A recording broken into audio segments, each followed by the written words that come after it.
Mañana quería otra vez darles las gracias por la manera como me han recibido aquí en México, en Ciudad Juárez. Ha sido un verdadero privilegio estar entre ustedes y también el hecho de haber podido compartir con algunos de manera más cercana.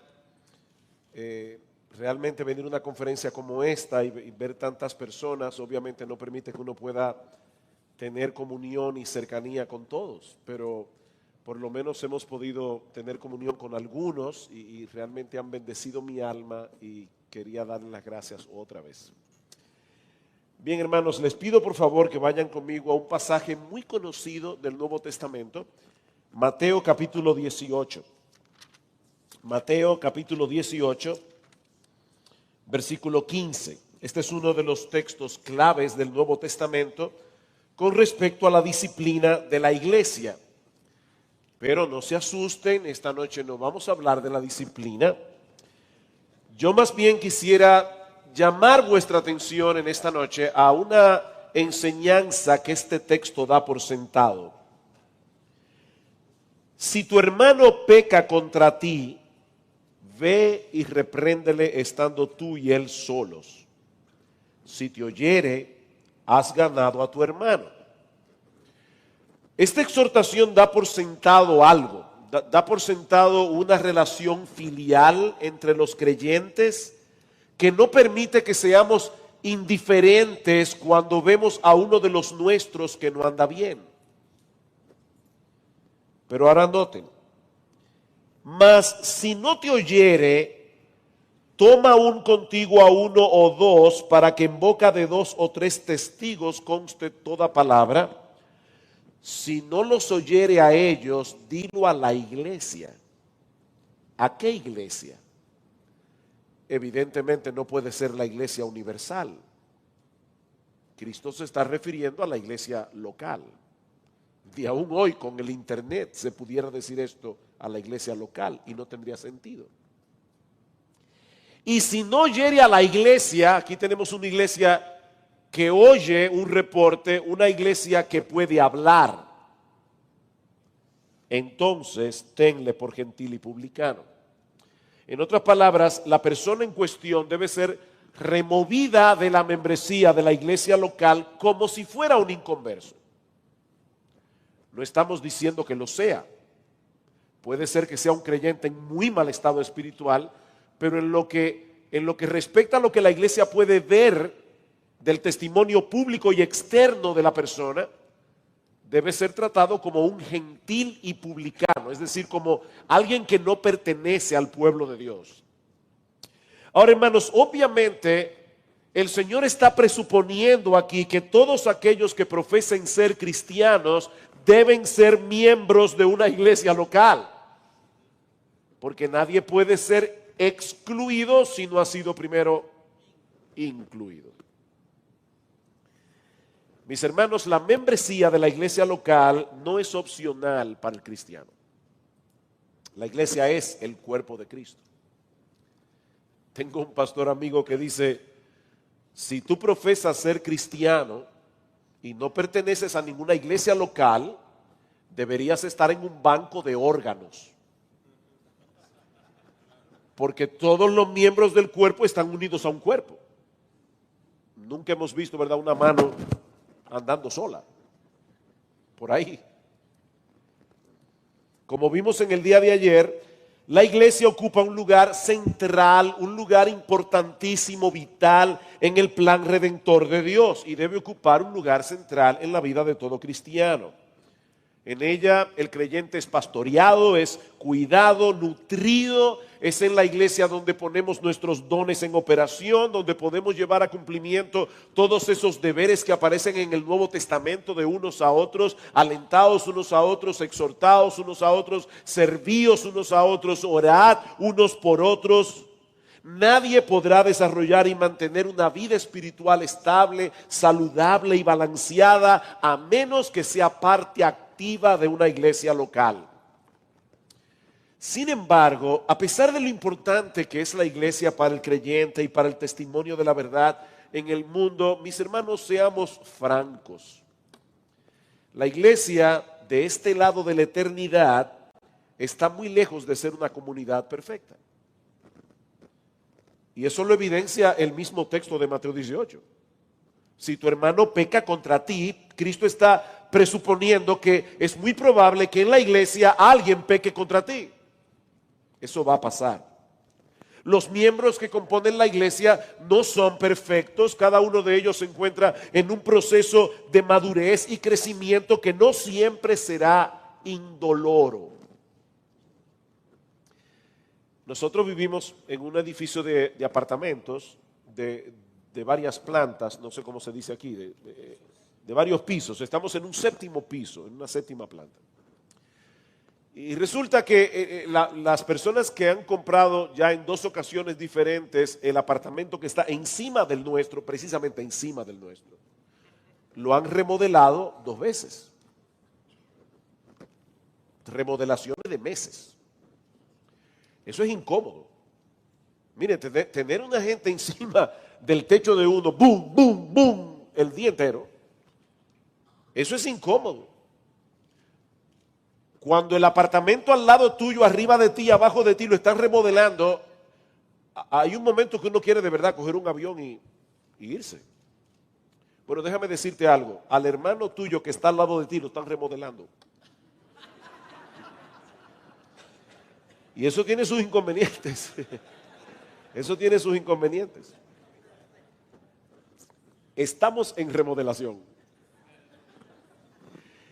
Y cuando los creyentes no están conscientes de esa realidad, en vez de beneficiarse de ser parte de una iglesia, muchas veces terminan encontrando en la iglesia muchos tropiezos innecesarios al haberse forjado expectativas irrealistas que fueron luego frustradas. ¿Cuál es la realidad de la iglesia de este lado de la eternidad? Mientras se encuentre militando en este mundo caído, ¿cuáles son las expectativas que nosotros deberíamos tener con respecto a la iglesia? No el ideal de lo que nosotros quisiéramos, sino de lo que la iglesia es. Bueno, ese es el tema que yo quisiera considerar con ustedes en esta noche. Y honestamente, déjenme adelantarles algo. Yo tengo un propósito esta noche. Yo quiero que usted salga hoy de aquí enamorado de la iglesia local. Ese es mi propósito. Si yo no logro eso, yo fracasé. Yo quiero enamorarte de la iglesia. La iglesia es la esposa de Cristo. Y yo creo que hay creyentes que aunque no lo dicen con la boca, la actitud que tienen es, Señor, contigo hasta el fin del mundo. Pero a la esposa tuya no la aguanto.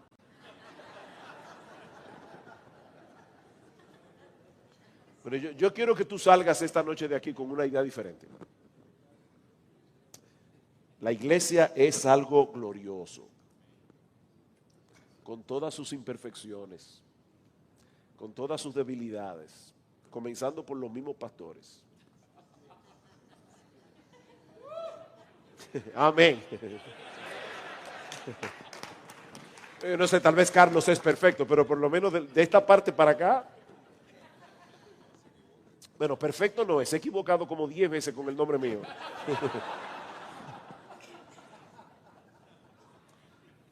Hermanos, ¿cuál es la realidad de la iglesia? Bueno, yo quiero mostrarle 3 aspectos de la realidad de la iglesia en este mundo caído, la realidad de la iglesia de este lado de la eternidad. En primer lugar, la realidad de su composición mixta. La realidad de su composición mixta. Idealmente hablando, las iglesias locales deberían estar compuestas únicamente por creyentes, por personas que han sido transformadas por el poder de Dios, que han experimentado un nuevo nacimiento. Esa es una de las diferencias fundamentales entre el pueblo de Dios del antiguo pacto y el pueblo de Dios en el nuevo pacto. En el Antiguo Testamento, todos los israelitas circuncidados pertenecían al pueblo de Dios, independientemente de la condición de su corazón. No todos eran salvos, obviamente. Sin embargo, todos disfrutaban de los privilegios, de los beneficios de ser parte del pacto, de ser parte de la nación con la que Dios había hecho un pacto. Pero en el libro de Jeremías, Dios anuncia la llegada de un nuevo pacto, muy diferente del anterior.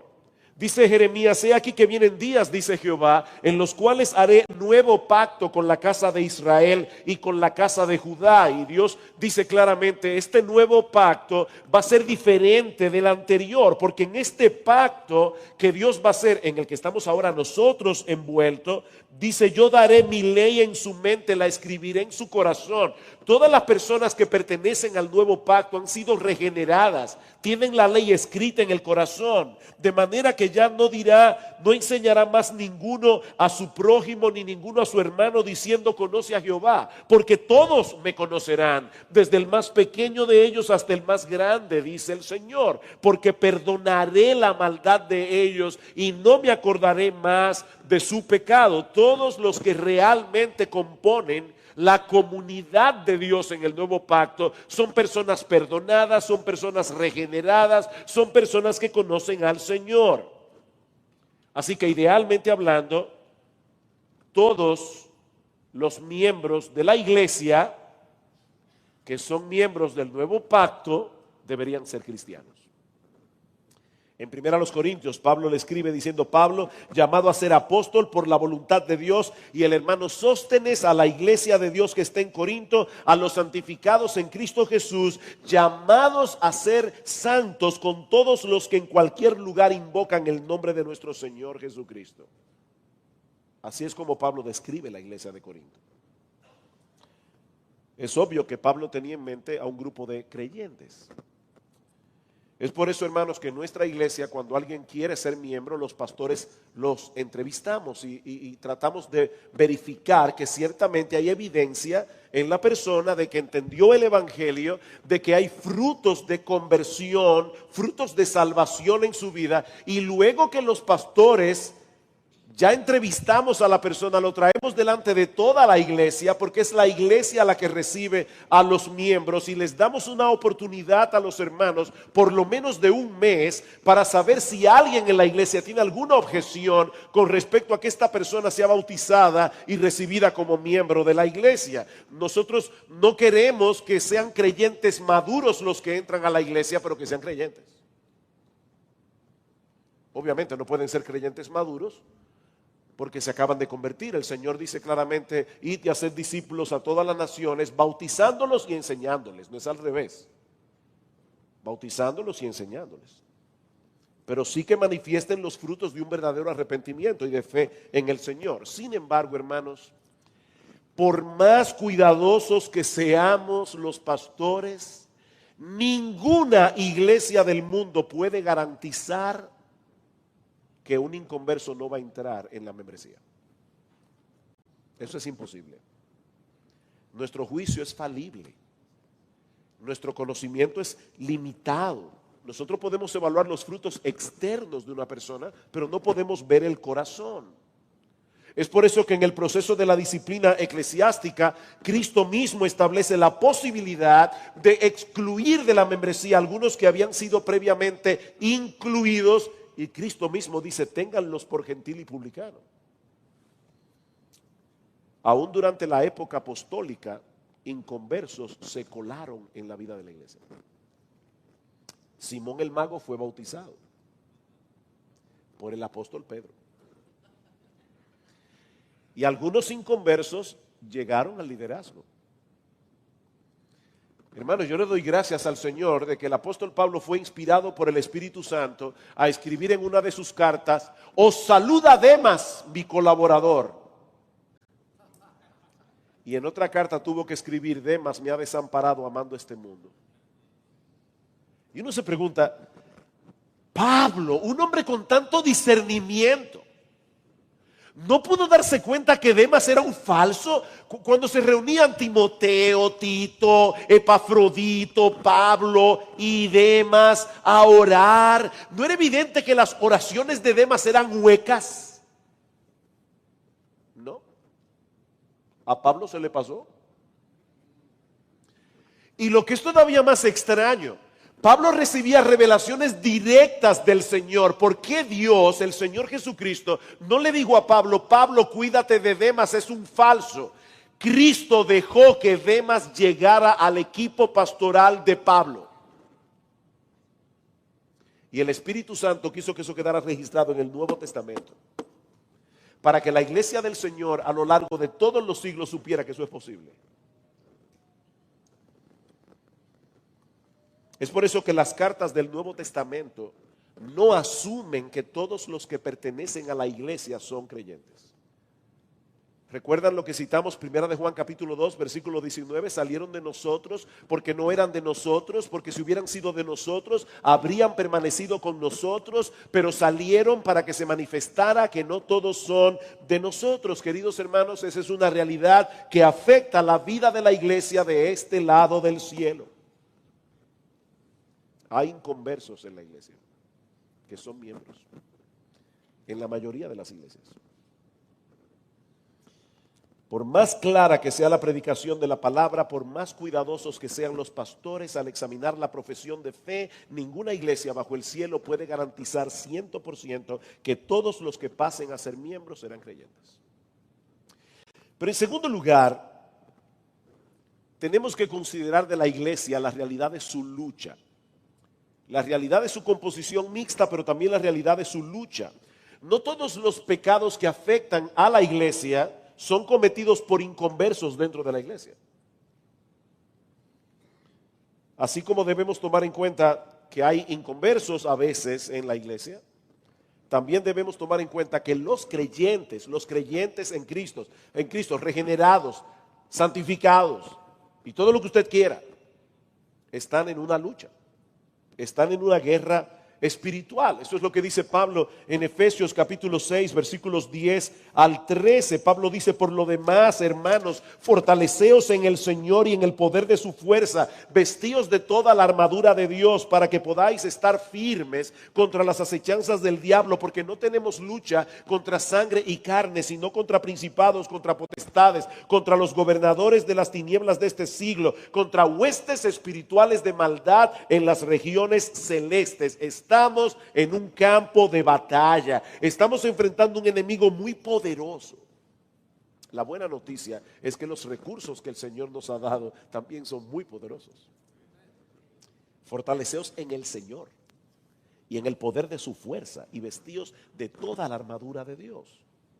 Tanto la fuerza como la armadura provienen del Dios Todopoderoso, y tanto una cosa como la otra están a nuestra disposición para que podamos retener nuestra firmeza hasta el final del combate. Pero que a nadie se le ocurra enfrentar a este enemigo en sus propias fuerzas, y mucho menos tomarlo a la ligera.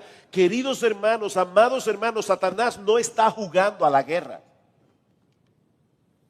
Es un enemigo cruel. Y su foco de ataque es la iglesia. El diablo no se ocupa de los bares. El diablo no se ocupa de los prostíbulos. Esos son suyos. Nosotros somos sus enemigos. Al diablo no le importan en lo más mínimo las iglesias apóstatas. Esas también son de él. ¿A quiénes ataca Satanás? A esos mismos hombres y mujeres a quienes Pablo exhorta vestirse de toda la armadura de Dios. Por lo demás, hermanos míos, fortaleceos en el Señor y en el poder de su fuerza. Es a los miembros de la iglesia de Éfeso a quienes Pablo dirige esta exhortación, porque la iglesia es el blanco de ataque del enemigo. Él ya no puede robarnos la salvación, gloria al Señor por eso. Esa salvación la compró Cristo con el precio de su sangre. No, Él no la puede robar. Pero sí puede tratar de dividirnos, sí puede tratar de frenar nuestro crecimiento espiritual, desviarnos de nuestra fidelidad a Cristo, de la obediencia, todo lo que sea necesario con tal de minar nuestra utilidad en el reino, para que vengamos a ser motivo de escarnio para el pueblo de Dios y para el evangelio. Mis hermanos, todavía no hemos llegado al cielo. Estamos en un campo de batalla luchando contra el diablo, contra el mundo, contra el pecado que todavía mora en nosotros. Si nos descuidamos, tarde o temprano sufriremos el daño y ocasionaremos que otros sufran también. Piensa por un momento en muchos de los problemas que tú has tenido en la iglesia. No, pastor, yo no he tenido ni un solo problema. Wow. Amén. Qué bueno, hermano. Pero para aquellos pobres mortales que sí lo han tenido, te vas a dar cuenta que todos o muchos de esos problemas han sido ocasionados por el pecado de otro. Y muchos de esos pecados los cometen cristianos. Cristianos que pecan contra ti. Si tu hermano peca contra ti, dice el Señor, fortaleceos en el Señor y en el poder de su fuerza. Vístanse de toda la armadura de Dios, porque de lo contrario vamos a salir heridos. Sin embargo, esta es una moneda que tiene dos caras. Nosotros no podemos dejar de ver la lucha en la que todos los cristianos estamos envueltos, pero hay otra realidad que yo quiero poner delante de vuestros ojos, porque es una realidad que muchas veces pasamos por alto. Ya dijimos la realidad de la composición mixta de la iglesia, ya hablamos de la realidad de la lucha de la iglesia, pero no pasemos por alto la realidad de la victoria de la iglesia. La victoria de la iglesia. Seguramente muchos aquí han escuchado de ese profesor que muestra a sus alumnos una cartulina blanca con un punto en el centro y le pregunta a los alumnos, ¿qué tenemos aquí? Todos responden, un punto. Y el profesor les dice, qué injustos son ustedes. No, aquí hay toda una cartulina blanca, pero ustedes solo vieron el punto negro. Eso parece que, ¿verdad? Que es como parte de la naturaleza humana. Ver el punto negro. Eso es lo que sobresalta. Nos concentramos en lo negativo y fácilmente perdemos de vista todo lo que se está haciendo bien. Por eso, cuando pensamos en el pueblo de Dios, vamos a ser honestos otra vez. Cuando pensamos en el pueblo de Dios, muchas veces lo primero que suele venir a nuestras mentes es el punto negro en la cartulina. ¿Saben por qué? Porque el resto lo damos por sentado. Por ejemplo, todo creyente debería llegar temprano a la iglesia. Todo creyente. A menos que una causa justa, ¿verdad?, se lo impida. Pero todos deberíamos ser puntuales. Yo le decía a los hermanos cuando dimos la charla de educación que una de las características que tenemos los dominicanos es que nosotros somos increíblemente puntuales. Me imagino que en México debe ser igual. Cuando tú invitas a un dominicano a una reunión que comienza a las 8, él llega a las 9 en punto. Ahora, nosotros somos cristianos, por encima de ser mexicanos, por encima de ser dominicanos, y si decimos una hora debe ser, como decimos nosotros allá, hora cristiana. Ahora, hay personas que llegan tarde al culto y los hermanos se dan cuenta. Ahora, ¿cuántas veces tú te has visto a ti mismo dándole gracias a Dios por todos los que son puntuales? Señor, gracias por esos hermanos que hacen provisión para estar en su iglesia a tiempo. No lo notamos. No lo notamos porque ellos están haciendo lo que estaban supuestos a hacer. Y eso puede aplicarse a muchas otras áreas en la vida de la iglesia. Mis hermanos, nosotros debemos hacer el esfuerzo consciente de estar más al acecho de aquellos motivos por los que debemos darle gracias a Dios, por la iglesia, por los hermanos que componen la iglesia y luchar contra esa tendencia de concentrarnos únicamente en lo malo. Y en ese sentido el apóstol Pablo es un ejemplo. Busquen todas las cartas de Pablo, excepto Gálatas. Pablo comienza sus cartas siempre diciendo, yo doy gracias a Dios por ustedes. Yo a veces me pregunto, si yo hubiera escrito la carta a los Corintios, yo hubiera comenzado diciendo, yo le doy gracias a Dios por la forma como Dios los ha bendecido con toda gracia a los Corintios. Pero no solamente debemos estar más atentos a esos motivos visibles de acción de gracias, sino que también debemos estar conscientes, mis queridos hermanos, de que nuestros hermanos a nuestro alrededor, al igual que nosotros, están peleando diariamente una batalla en la que obtienen grandes victorias que nadie ve. Siempre la iglesia está llena de hipócritas. Piensen esto. Piensen esto. ¿Cuántos hermanos llegan? Yo no sé aquí, pero en Santo Domingo pasa que a veces uno va al banco y cuando uno llega al counter, al cajero, bueno, sí, pero exacto, al cajero, ahí está una joven muy bonita, bien mal vestida. Y uno tiene que decirle, vine a hacer un depósito.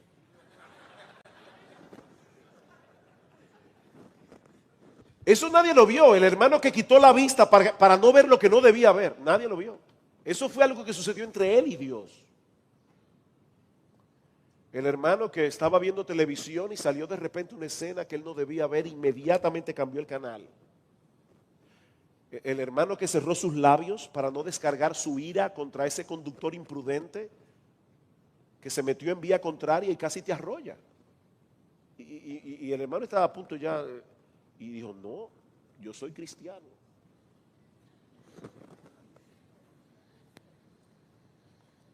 Aquel otro que se levantó de madrugada para tener comunión con el Señor, para orar por su iglesia, para orar por sus hermanos, por la obra de Dios en sentido general. Hermanos, esas cosas nadie las ve, excepto Dios.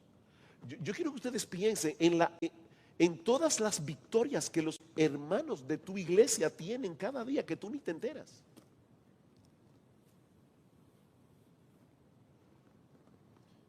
Son grandes victorias, obtenidas con gran determinación y en dependencia de Dios. Mis hermanos queridos, el pecado suele hacer ruido. Y fácilmente podemos llevarnos la impresión de que todo se está cayendo en pedazos. Como Elías, Señor, solo yo he quedado. No, Elías, eso no es verdad. Eso no es verdad, Elías. Hay 7,000 que no han doblado sus rodillas delante de Baal, pero tú no lo sabías. Tú no lo sabías.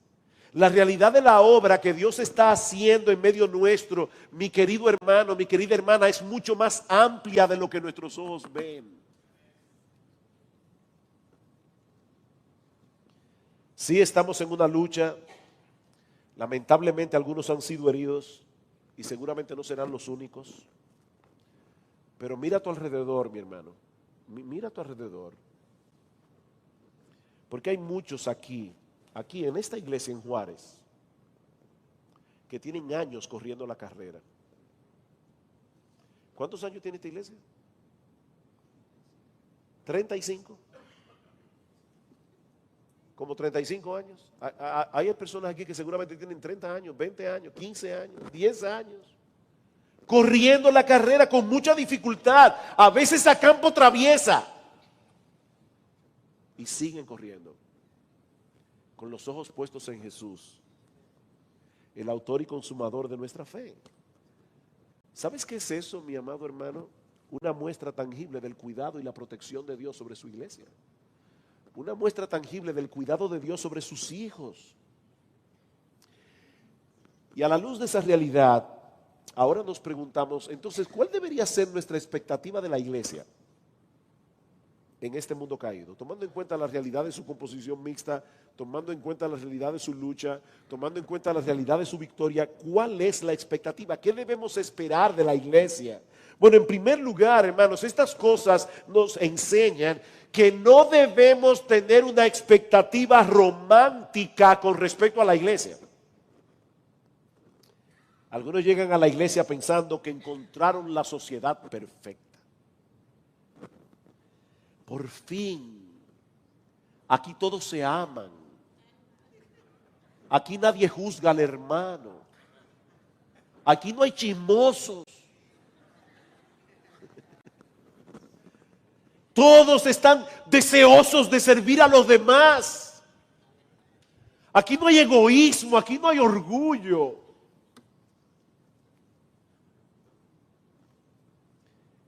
Cuando llegues a un sitio así, pellízcate, estás dormido o estás muerto y no lo sabías, no te habías enterado, llegaste al cielo.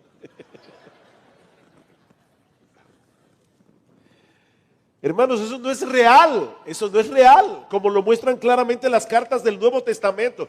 Todos los principios que nosotros encontramos en el Nuevo Testamento para solución de conflictos dentro de la iglesia, asumen que van a haber conflictos dentro de la iglesia. Pensemos por un momento en el contexto de la iglesia. Todos estamos aquí lidiando con nuestros pecados, no lo olviden, estamos en remodelación. Sometidos a una amplia gama de tentaciones, en diferentes niveles de crecimiento espiritual, en diferentes condiciones espirituales. Hay hermanos que están encendidos en fuego, hay otros que están languideciendo a punto de morir en la misma iglesia. Provenimos todos de trasfondos culturales, trasfondos sociales, educacionales, económicos diferentes. Lo que tal vez para ti es una mala educación, para el hermano es la cosa más natural del mundo. Por eso es que Mark Dever dice, tú quieres saber si tu nueva vida es real, comprométete con un grupo de pecadores salvados, intenta amarlos, no lo hagas durante semanas ni durante meses, hazlo durante años y entonces descubrirás si tú amas a Dios o no. Haz la prueba. Entre nosotros hay nuevos creyentes que todavía tienen trazas de su antiguo patrón de vida. Hay otros que han llegado con mucho entusiasmo, pero con poca sabiduría. Tenemos viejos creyentes que ya han olvidado los conflictos que experimentaron cuando todavía eran jóvenes en la fe. Otros que están anquilosados, demasiado familiarizados con cosas que todavía entusiasman a los nuevos creyentes. Ya se te pasará.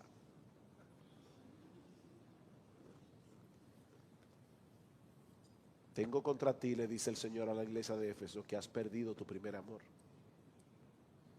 Has perdido tu primer amor. Imagínate a una esposa que le dice a su marido, mi amor, déjame decirte algo. Mira, yo voy a seguir planchando tus camisas, yo voy a seguir haciéndote la lavandería, voy a hacerte la comida, voy a atenderte. Yo voy a hacer todo lo que una esposa modelo debe hacer. Ahora déjame decirte algo para que estemos claros. Yo estoy enamorada de otro hombre. El esposo no le va a decir, bueno, pero por lo menos vas a seguir haciendo todas las otras cosas.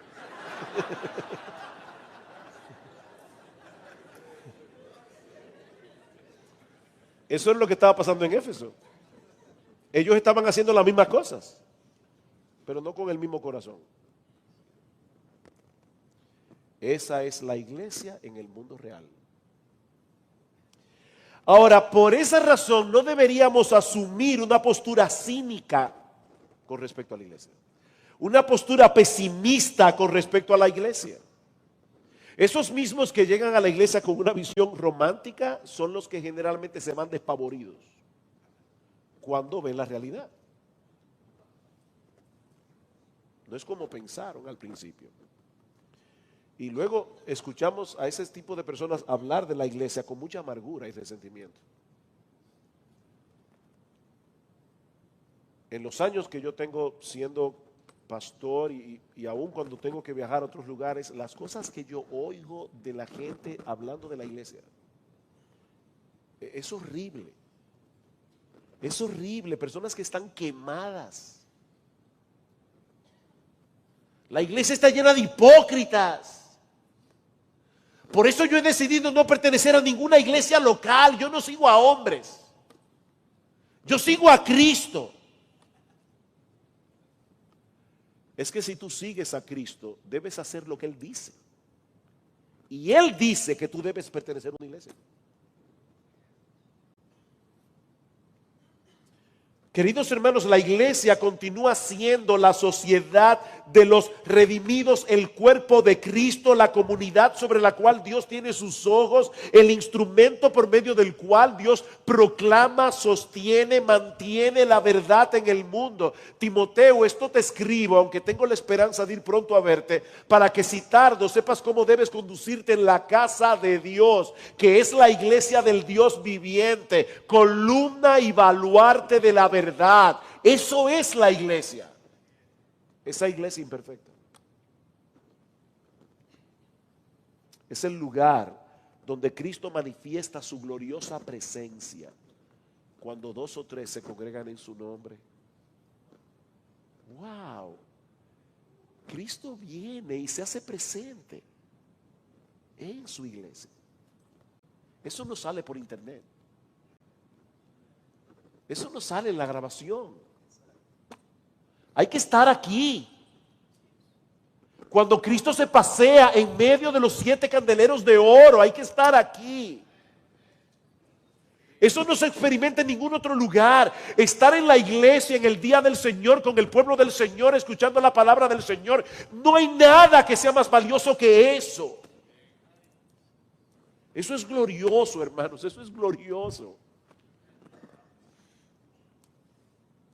Es en la iglesia donde operan los dones que Cristo da a su pueblo para edificar a sus santos. Ese es el pueblo con el que tenemos comunión ahora y con el que tendremos comunión por toda la eternidad.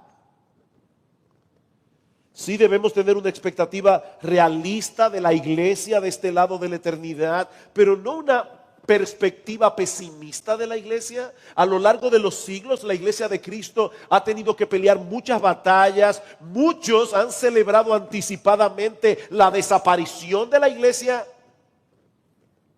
Pero me encanta como dice alguien, han repicado las campanas, han anunciado su muerte, han publicado la esquela mortuoria, pero el cadáver nunca ha aparecido. La iglesia sigue aquí. Porque Cristo dijo que las puertas del Hades no prevalecerán contra ella. Y Él va a cumplir su promesa. A veces los creyentes leen ese texto: yo edificaré mi iglesia y las puertas del Hades no prevalecerán contra ella. Y se imagina la iglesia, ¿verdad?, en un rinconcito allí tratando de protegerse de los ataques del diablo. No, hermanos, lo que ese texto enseña es exactamente al revés. Es el diablo que está tratando de que la iglesia no penetre. Son las puertas del Hades las que no prevalecerán contra la iglesia. La iglesia está allí atacando la ciudadela del infierno, sacando esclavos, sacando cautivos y libertándolos con el evangelio en el nombre de Jesucristo. Y nadie podrá impedir que la iglesia haga eso.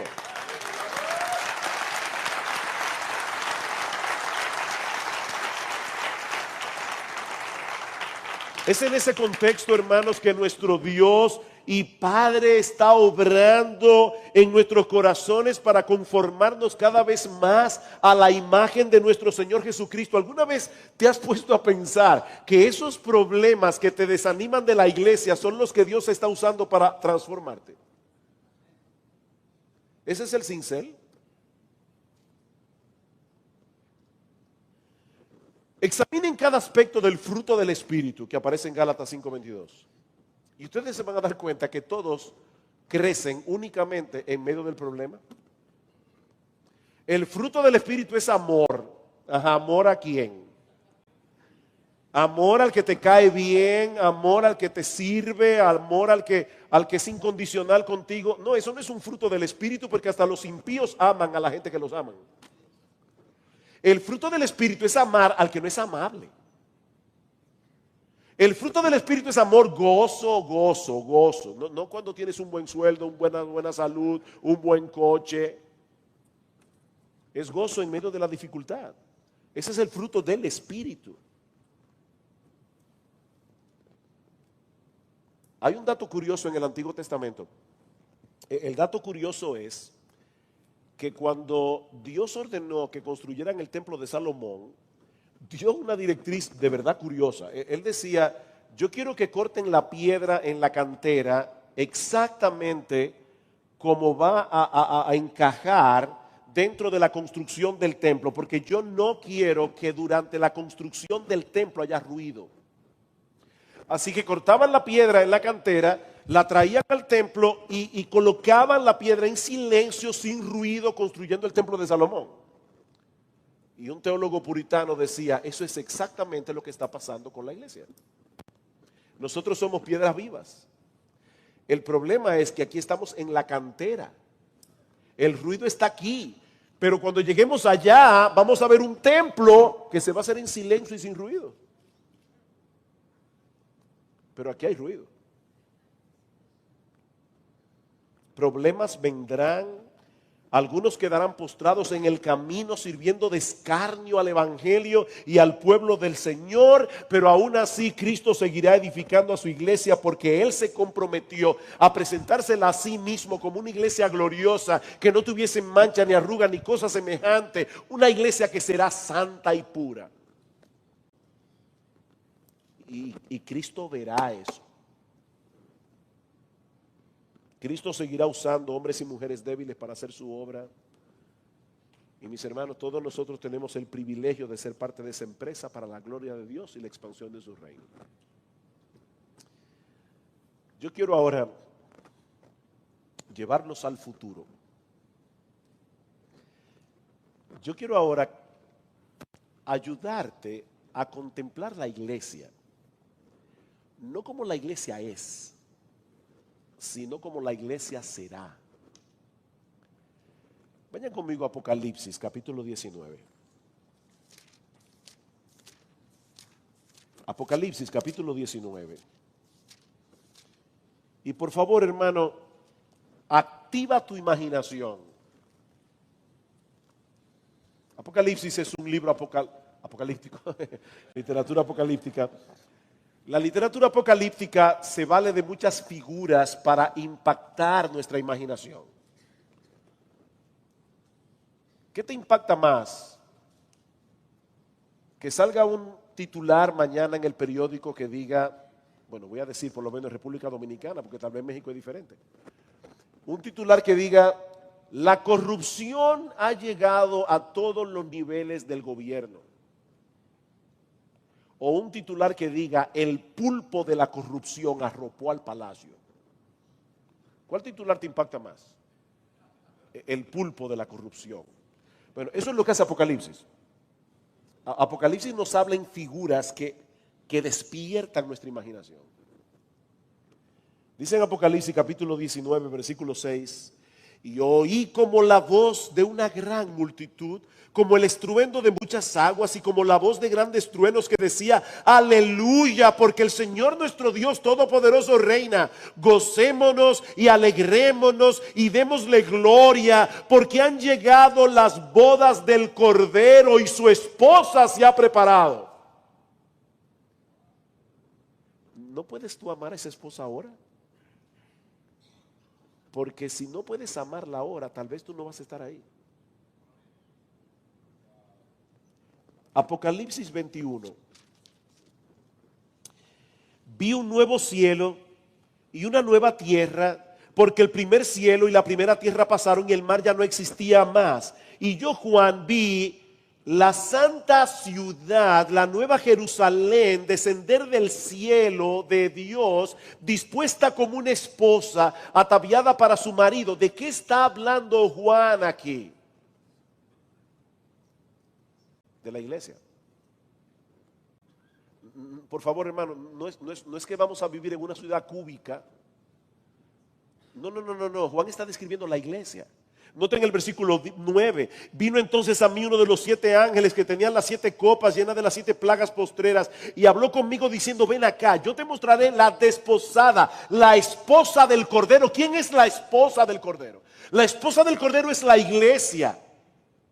Y ahora Juan, en un lenguaje simbólico, va a comenzar a describir la iglesia futura, la iglesia glorificada, como si fuera una ciudad extraordinaria. Y dice, me llevó en el espíritu a un monte grande y alto y me mostró la gran ciudad santa de Jerusalén, que descendía del cielo teniendo la gloria de Dios. Y su fulgor era semejante al de una piedra preciosísima como piedra de jaspe, diáfana como el cristal. Eso será la iglesia. Por eso dice Juan que está fundada sobre los 12 apóstoles. ¿Qué es lo que está fundado sobre los apóstoles? La iglesia. ¿Y por qué dice el texto que la ciudad tenía una forma cúbica? Que dice que la anchura, la altura era igual. Hermanos, la escritura debe interpretarse con la misma escritura. ¿Qué es lo único que hay en la Biblia que tiene forma de cubo? Lo único que hay en la Biblia que tiene forma de cubo es el lugar santísimo en el tabernáculo y en el templo. Lo que Juan está diciendo aquí es que cuando la iglesia esté en gloria, cuando la iglesia esté glorificada, mis hermanos, nosotros seremos el lugar santísimo. estaremos en la presencia misma de Dios y la iglesia será perfecta.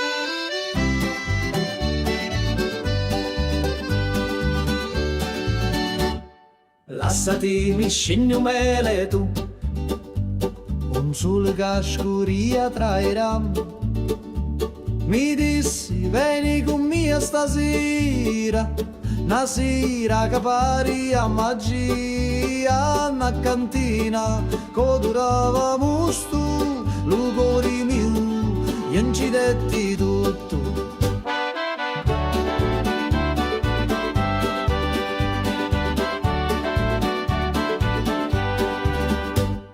Gira chiagnina lenta e sorda, e giro frasso che canta ancora, che non è vino rosso come fuoco, ambivio frasso, scordavo loco, manichini, dove speranza, da sta terra tutto danza.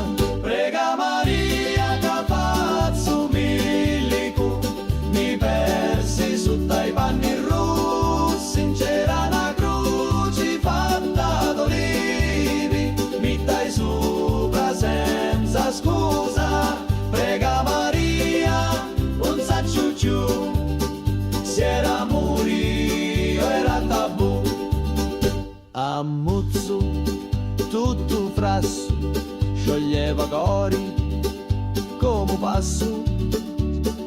Tu c'era notte in vento, con una luna appesa senza pentimento. Una voce mi chiamava tu funno, scendi ancora un perdi sto mondo. Da cantina il tempo si ferma, ogni goccia è storia eterna. Cutti a me lato, cutti a me cori, sti stidi cacciato non mori. Scuro fora, ma luci dentro, a voci do, sempre mi senta. Prega Maria che faccio milico, mi persi su dai panni rossi, c'era una croce fatta d'olivi, mi dai sopra senza scusa. Prega Maria, un saccio giù, se era morio era tabù. Lasciati mi scegli mele tu, ogni volta, ogni giornata, a ti attorno in ta cantina, con vino speranza e una picca rovina.